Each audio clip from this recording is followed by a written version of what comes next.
Delivery boys എന്ന് നമ്മൾ വിളിക്കുന്ന ഒരു വലിയ സെഗ്മെന്റിൽ വർക്ക് ചെയ്യുന്ന ഒരുപാട് യുവാക്കളുണ്ട് നമ്മുടെ രാജ്യത്ത്. ഇപ്പോൾ കൂടുതൽ വളർന്നുകൊണ്ടിരിക്കുന്ന ഒരു മേഖല കൂടിയാണ് ഈ ഓൺലൈൻ ഡെലിവറി. അതോടെ അവർ ചെയ്യുന്ന കുട്ടികളെ നമ്മൾ ഡെലിവറി ബോയ്സ് എന്ന് വിളിക്കും. അത് യഥാർത്ഥത്തിൽ അവരെല്ലാവരെയും കൂടി, ഇപ്പോൾ ഇ കൊമേഴ്സ് സ്ഥാപനങ്ങളുണ്ട്, അതുപോലെ ഫുഡ് ഡെലിവറി സ്ഥാപനങ്ങളുണ്ട്, ഈ സ്ഥാപനങ്ങൾ ഉൾപ്പെടെ സ്വതന്ത്ര സ്ഥാപനങ്ങളുണ്ട്. ഇതെല്ലാ സ്ഥാപനങ്ങൾ ഉൾപ്പെടെ ഡെലിവറിക്കായി ചെയ്യുന്ന ആളുകളെ പൊതുവെ പറയുന്ന പേര് ജിഗ് വർക്കേഴ്സ് എന്നാണ്. ഇവര് ആക്ച്വലി ഈ ഫുഡ് ഡെലിവറി തന്നെ സ്വിഗ്ഗി, സൊമാറ്റോ പോലുള്ള ഫുഡ് ഡെലിവറി മേഖലയിൽ വർക്ക് ചെയ്യുന്ന ഏകദേശം 50,000-ഓളം പേരുണ്ട്. അതുപോലെ ആമസോൺ, ഫ്ലിപ്കാർട്ട്, ഈക്കോ, സ്നാപ്ഡീല് തുടങ്ങിയ മേഖലകളിൽ വർക്ക് ചെയ്യുന്ന 1,00,000-ഓളം പേര് വേറെയുണ്ട്. അല്ലാതെ സ്വതന്ത്രമായി കോൺട്രാക്ടേഴ്സിന്റെ കീഴിൽ വർക്ക് ചെയ്യുന്ന സ്വതന്ത്ര സ്ഥാപനങ്ങളിൽ, ഹോട്ടൽസിലൊക്കെ ഡെലിവറിക്ക് പോകുന്ന കുട്ടികൾ. അങ്ങനെ ചുരുക്കി പറഞ്ഞാൽ കേരളത്തിൽ തന്നെ 2,00,000-ഓളം ആളുകൾ ജിഗ് വർക്കേഴ്സ് എന്ന പേരിൽ ഡെലിവറി ബോയ്സ് ആയിട്ട് വർക്ക് ചെയ്തുകൊണ്ടിരിക്കുന്നുണ്ട്.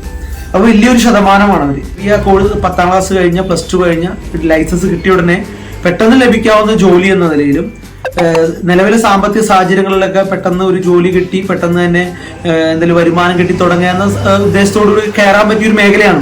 പക്ഷേ ഈ മേഖലയിലെ കുട്ടികൾ, വർക്ക് ചെയ്യുന്ന യുവാക്കൾ വലിയ പ്രതിസന്ധികൾ അനുഭവിക്കുന്നുണ്ട്. അത് പൊതുവെ അധികം ചർച്ച ചെയ്യപ്പെട്ടിട്ടില്ല.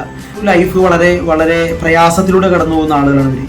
ഒന്നാമത്തെ കാര്യം, ഇവരെ സംബന്ധിച്ച് ഇവരെ ജോബിന് സെക്യൂരിറ്റി ഒന്നുമില്ല എന്നുള്ളതാണ്. ജോബ് സെക്യൂരിറ്റി ഇല്ല. കാരണം ഇവർ സ്വതന്ത്രമായ സ്ഥാപനത്തിൽ പെട്ടെന്ന് ജോലിക്ക് കയറുന്നു. 2-3 മാസം കഴിഞ്ഞായിരിക്കും അവർക്ക് ഐഡന്റി കാർഡ് വരെ കിട്ടുക. കയറി കഴിഞ്ഞാൽ അവർക്ക് എന്തെങ്കിലും ഇഷ്യൂ ഉണ്ടായിരിക്കും. വളരെ ചെറിയ ഇഷ്യൂവിന്റെ പേരിൽ അവർക്ക് ചിലപ്പോൾ അവിടെ നിന്ന് പോരേണ്ടി വരും.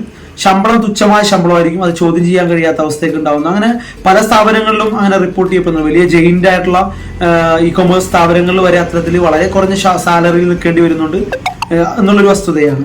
മറ്റൊന്ന്, ഇവരുടെ അൺപ്രഡിക്റ്റബിൾ ആയ ഇൻകമാണ്. എന്ന് വെച്ചാൽ ഇവരുടെ ഇൻകം എത്രയാണ് എന്ന് ഇവർക്ക് നിശ്ചയിപ്പിക്കാം. കാരണം ഇപ്പോൾ നല്ല റെയിനി സീസണിലാണെങ്കിൽ ഇവരെ സംബന്ധിച്ച് ഒരുപാട് ഡെലിവറി ചെയ്യാൻ കഴിയില്ല. അപ്പോൾ ആ സമയത്ത് ഇവരെ സംബന്ധിച്ച് ഇവരുടെ വരുമാനത്തിൽ വലിയ ഫ്ലക്ച്വേഷൻ ഉണ്ടാവും. ചില സമയത്ത് നന്നായിട്ട് വരുമാനം ഉണ്ടാക്കാൻ പറ്റും. പക്ഷെ അതിന് ഒരുപാട് ഓടേണ്ടി വരും. ഏർലി മോർണിംഗ് മുതൽ ലേറ്റ് നൈറ്റ് വരെ ഓടേണ്ടി വരുന്ന ഒരു സാഹചര്യം ഇരിക്കുന്നുണ്ട്. അതുകൊണ്ട് ഇൻപ്രഡിക്റ്റബിൾ ആയ ഒരു ഫ്ലക്ച്വേറ്റഡ് ആയിട്ടുള്ള മാറിക്കൊണ്ടിരിക്കുന്ന സാലറി സാഹചര്യമാണ് ഇവർക്കുള്ളത്. സംബന്ധിച്ച് ലേബർ പ്രൊട്ടക്ഷൻസ്, അതായത് തൊഴിലാളി നിയമങ്ങൾ രാജ്യത്ത് ഒരുപാടുണ്ട്, സംസ്ഥാനത്തുണ്ട്. തൊഴിൽ നിയമങ്ങളൊന്നും പൊതുവെ ഇവര് ബാധകമാവുന്നില്ല എന്നുള്ളത്. കാരണം ഇവരൊരു കളക്റ്റീവ് കമ്മ്യൂണിറ്റി അല്ല, അല്ലെങ്കിൽ ഒരു സംഘടിത മേഖല അല്ലാത്തത് കൊണ്ട് തന്നെ ഇവർ അവകാശങ്ങൾക്ക് വേണ്ടി നിൽക്കുന്ന ഒരു കമ്മ്യൂണിറ്റി ഇല്ലാത്തത് കൊണ്ട് തന്നെ ഇവരെ ചൂഷണം ചെയ്യാനും ഇവർ വളരെ കുറഞ്ഞ ശമ്പളത്തിൽ വർക്ക് ചെയ്യിപ്പിക്കാനും എളുപ്പമാണെന്നുള്ളതാണ്. മറ്റൊന്ന്, ഇവരെ സംബന്ധിച്ച് പേയ്മെന്റ് ടേംസിൽ ഇവർക്ക് കൺസിസ്റ്റൻസി ഇല്ല എന്നുള്ളതാണ്. കാരണം പല സ്ഥാപനങ്ങളിൽ വർക്ക് ചെയ്യുന്ന ആളുകളുടെ പേയ്മെന്റ്സ് 2-3 മാസം വരെയൊക്കെ കഴിഞ്ഞാണ് കിട്ടുന്നത്. ജയിന്റ് ഇ കൊമേഴ്സ് സ്ഥാപനങ്ങൾ, ഫുഡ് ഡെലിവറി സ്ഥാപനങ്ങൾ വർക്ക് ചെയ്യുന്ന ആളുകൾക്ക് 3-4 മാസം വരെയൊക്കെ ഡിലേ ആയിട്ട് സാലറി കിട്ടുന്ന സാഹചര്യമൊക്കെ പറയുന്നുണ്ട്. അതുകൊണ്ട് തന്നെ അവരെ സംബന്ധിച്ച് വലിയ പ്രതിസന്ധി അവർ ആ കാര്യത്തിലും അനുഭവിച്ചുകൊണ്ടിരിക്കുന്നുണ്ട്.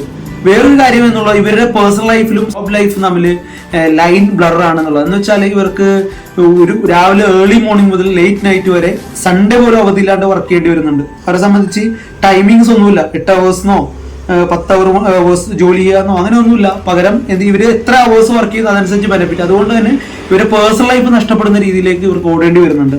മറ്റൊന്ന്, ഇവരെ സംബന്ധിച്ച് മെന്റൽ ഹെൽത്ത്. കാരണം സ്ഥാപനങ്ങളിൽ റൈറ്റ് ടൈമിൽ ഡെലിവറി ചെയ്യണം, വളരെ കുറഞ്ഞ സമയം കൊണ്ട് ഇന്ന സ്ഥലങ്ങളിൽ ഓടിയെത്തണം.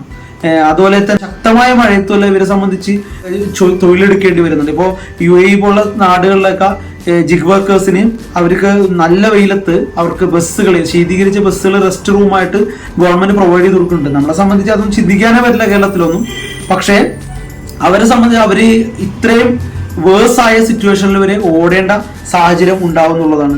ചുരുക്കി പറഞ്ഞാൽ ഇവരെ സംബന്ധിച്ച് ഇവര് വലിയ ഒരു തൊഴിൽ പ്രശ്നം അനുഭവിച്ചുകൊണ്ടിരിക്കുന്നത് ഈ ഒരു കമ്മ്യൂണിറ്റി. 2,00,000-ഓളം വരുന്ന യുവാക്കള് വളരെ ചെറിയ, പെട്ടെന്ന് ജോലി കിട്ടാൻ വേണ്ടി അധികം വിദ്യാഭ്യാസം നേടാത്ത യുവാക്കളായതുകൊണ്ടും, അല്ലെങ്കിൽ ഏതെങ്കിലും ഒരു നല്ല ജോലിയിലേക്ക് കയറുന്നവരെ ഇടക്കാലം എന്ന രീതിയിൽ കയറുന്ന തൊഴിലൊക്കെ ആയതുകൊണ്ട് ഇവർക്ക് സംഘടിത സ്വഭാവമില്ലാത്തതും ഇവരെ ചൂഷണം ചെയ്യാനുള്ള സാഹചര്യം കൂടുതലാണ്. അതുകൊണ്ട് തന്നെ ഇവരെ പ്രൊട്ടക്ട് ചെയ്യുന്ന തരത്തിലുള്ള നിയമങ്ങൾ ഈ രാജ്യത്ത് ഉണ്ടാവേണ്ടത്. നിലവിൽ രാജസ്ഥാനിലും കർണാടകയിലും ജിഗ് വർക്കേഴ്സിനെ സപ്പോർട്ട് ചെയ്യുന്ന നിയമങ്ങൾ രൂപം കൊണ്ടിട്ടുണ്ട്. കേരളത്തിൽ നമ്മൾ വളരെ മുന്നിൽ ചിന്തിക്കുന്ന ആളുകളാണ്. അതുകൊണ്ട് തന്നെ കേരളത്തിൽ ജിഗ് വർക്കേഴ്സിനെ, ഡെലിവറി ബോയ്സിനെ, ഡെലിവറി ഗേൾസിനെ സപ്പോർട്ട് ചെയ്യുന്ന തരത്തിലുള്ള നിയമം രൂപീകരിച്ചുകൊണ്ട് അവർക്ക് സോഷ്യൽ സെക്യൂരിറ്റിയും തൊഴിൽ സെക്യൂരിറ്റിയും നൽകാൻ നമ്മുടെ ഗവൺമെന്റ് ബാധ്യസ്ഥരാണ്.